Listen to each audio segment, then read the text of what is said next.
Eu tive um mérito de ter mantido a perseverança de saber que eu estava plantando da maneira correta. A síndrome do impostor gritando no ouvido, a empresa, de certa forma, sacudindo um pouco o ambiente em termos de estabilidade, mas as pessoas confiaram em mim, porque eu tinha track record. Mas nem eu já sabia se eu ia confiar em mim. A única certeza que eu tinha era que não existia um modelo, não faria sentido eu mudar a minha essência pelo resultado, eu tinha que manter o meu modelo.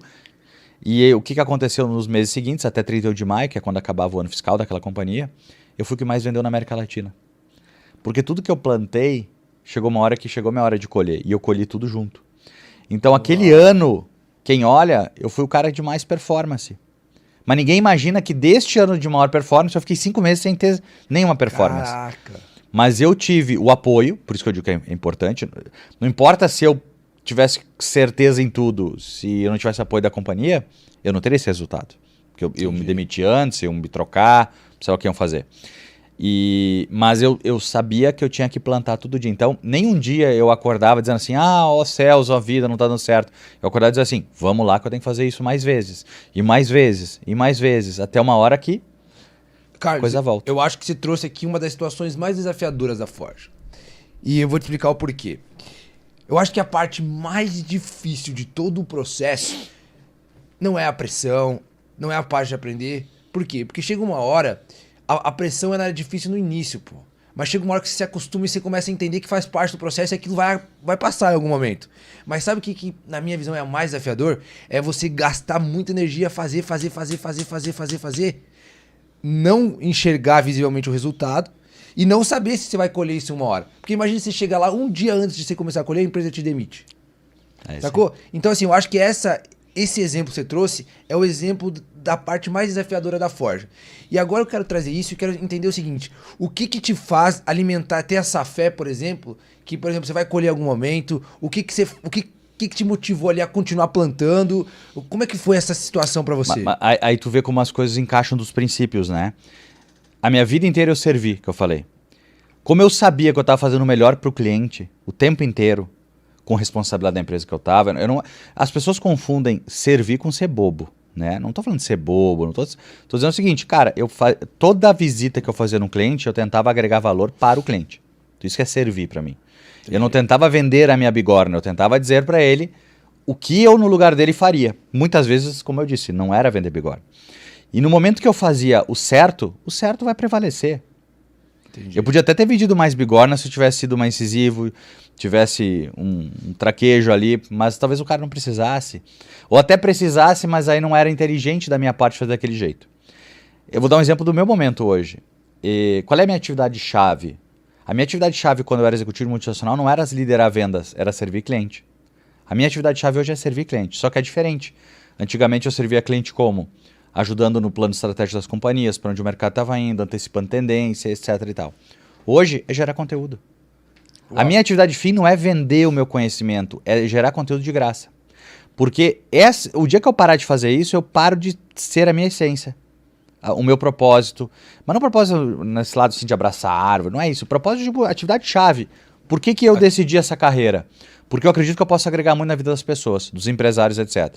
Então o que eu tenho que fazer para isso? Todo dia gerar conteúdo. O que vai acontecer? Em algum momento, eu vou ser remunerado por isso. Mas se eu começar pensando em ser remunerado, eu não vou gerar o conteúdo genuíno. Entende? Entendi. Só que eu, felizmente, consegui me organizar para fazer isso, né? Porque eu tenho uma vida pregressa que me patrocina para fazer isso. Mas, anteriormente, eu não tinha isso e também servia. Eu também servia. Pô, da onde eu vim, o que eu fiz a vida inteira, eu só tive sucesso porque eu entendia que eu tinha que ser sempre melhor no que eu fizesse, no sentido de eu me dedicar o máximo que eu pudesse, buscar sempre o over-delivery e buscar servir. São as 3 coisas que me acompanharam. E pode pegar qualquer pessoa de sucesso, quem é que não faz isso? Tá, então mesmo quando você não tinha tanto recurso financeiro, você já agia dessa forma? É, quando não tinha nada. Eu lavava caminhão com 13 anos. Uau. Lavar caminhão. Aí tu me pergunta assim, pô, mas o que tu fazia? Lavar caminhão? Às vezes eu secava e não era pago pra secar. Eu tava com tempo, por que eu não vou secar o caminhão? Só porque o cara não me pagou? Mas que burro. Eu prefiro sentar na grama e ficar olhando o caminhão molhado e não ganhar nada? Ou eu secar o caminhão do cara e pensar, esse cara vai ver que eu tô me esforçando e quem sabe um dia ele vai me valorizar. Eu não tinha nada a ganhar ficar sentado na grama. Só que a maioria das pessoas senta na grama. É que nem no trabalho. O cara... E eu lembro, quando eu falo senta na grama, eu tô lembrando do lugar que eu ficava. Eu tô falando pra ti agora, vendo a casa que eu ficava, um gramado na frente, assim. E é visual pra mim. Só que eu não pensava com esse discernimento que eu tô contando aqui. Na hora era intuitivo. Era intuitivo. Tipo, vou fazer. Até, sei lá, sabe? E eu era um cara muito vítima, tá? Eu tinha uma coisa que me freou muito no início da minha carreira era que eu tinha um comportamento de vitimismo. Coitadinho de mim. Coitadinho de mim passar por isso. Só que, felizmente, eu tive uma força maior do que ser vítima. Mas muitas pessoas não têm. Então elas param pra... Essa força maior, você diz, querer dar certo. É, de querer dar certo, de precisar mudar de vida, de entender que só dependia de mim mudar, que eu tinha que buscar as coisas que eu queria, eu tinha que surpreender as pessoas. Então isso estava em mim. Eu não sei te dizer se estava em mim, se foi minha mãe, se foi meu pai, se foi minha irmã, o ambiente, eu não sei explicar. Mas estava em mim, né? Certamente o ambiente, ele te forja para isso, né? É. Mas, como eu digo, como eu pensava com 13, eu penso hoje. Em termos de princípios, De né? princípio. E aí tu para pra pensar, é difícil pensar... Vamos fazer um exemplo. Imagina que a gente foi convidado para um evento, agora tem 100 pessoas num lobby de um hotel. Nós chegamos lá, eu sou um cara introspectivo. Eu não chego lá e vou me apresentar para cada pessoa. Para mim é desconfortável fazer isso. Eu sou um cara mais introspectivo. Não é tímido, né? Timidez é uma coisa. Introspectivo é aquela pessoa que não gosta de se expandir, quer ficar na dele. Então, mas, pô, pera só um pouquinho. Então é difícil para ti? É, mas eu aprendi desde cedo que se eu tentar me apresentar, eu tenho dificuldade, mas se eu tentar ajudar, eu tenho o maior prazer. Então eu chego para as pessoas e pergunto, como é que eu te ajudo? No momento que eu chego e me apresento para ti e digo como é que eu te ajudo, eu sou melhor recebido e eu me sinto bem porque eu estou servindo. Olha que troca simples. Para pensar num lugar, se alguém cai no chão, tu não ia lá correr levantar? Tu ia dizer, não vou lá, eu não conheço a pessoa, pô. Uau, Então, faz sentido. né? Então a gente tem um viés de achar que a gente tem que ser interesseiro. Na verdade, a gente tem que ser interessante para as pessoas, né? Entendi. E a gente percebe muito nesse... Como a gente conversa com muita gente, é muito natural que a gente acaba tendo mais acesso, que a gente acaba se conectando com outras pessoas. É muito natural.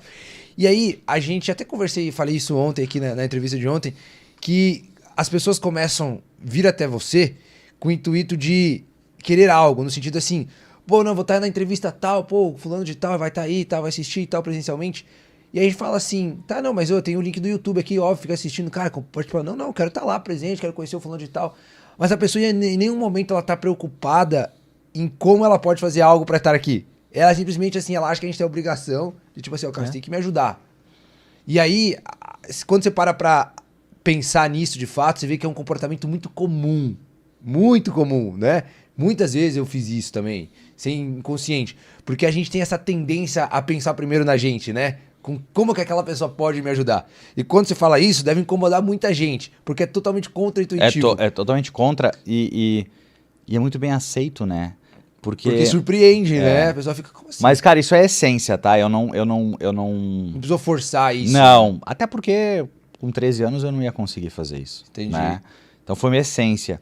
Mas com o tempo a gente começa a ter maturidade de entender que a gente tem que agregar valor nas relações, que networking é muito mais de dar do que receber. É um pouco de cliente, né? Ou seja, o cliente, o dinheiro que ele deixa tem que ser sempre menor do que o valor que ele leva. Entendi. Entendeu? É difícil, as pessoas querem fazer o ganha-ganha. Não existe, cara. Tu tem que servir.